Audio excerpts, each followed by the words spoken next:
Hi, I'm Derek Milligan. I am the Democratic candidate for the 94th District in the Kansas House of Representatives. This is the first video in a series that I'm going to be making to go over some of my policy positions in a bit more depth than the website has to offer. Because honestly, these topics need more time and care given to them than a single paragraph can offer. Today's video will be going over ending cash bail. So, what is cash bail? When you are arrested in America, you are taken to jail before you have a trial. Often, you are let out of jail assuming that you can pay the cash to get out of jail in the meantime.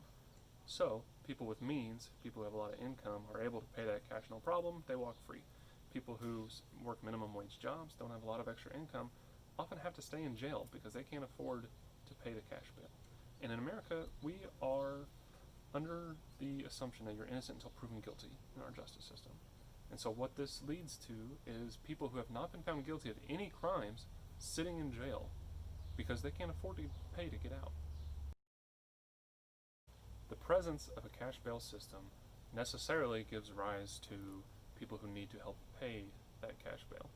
In this case, it is a bail bond industry. In fact, there's only two countries in the whole world that have a bail bond industry, the US and the Philippines. And what the bail bond industry does is they provide the money to people who can't afford to bail themselves out, and they give it back to them when they go to court, but they charge 10 or 15% fee for their services.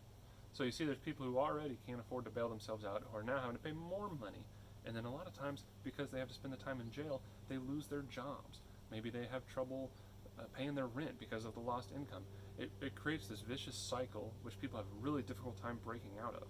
So the bail bond industry then employs lobbyists which go and talk to lawmakers of cities and states and police stations and say, hey, you need to arrest more people.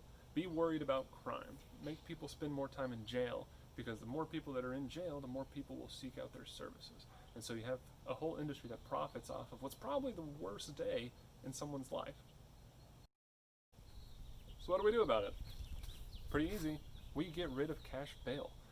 Washington, D.C. and New Jersey already have gotten rid of their cash bail systems, and they've seen no ill effects.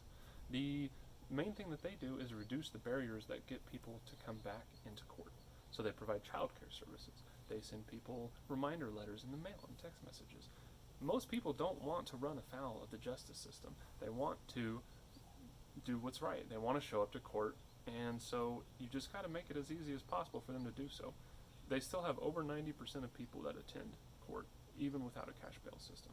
And so it's unnecessary, it hurts people who need the help the most, and it gives rise to a horrible predatory institution that makes profit off of people's misery.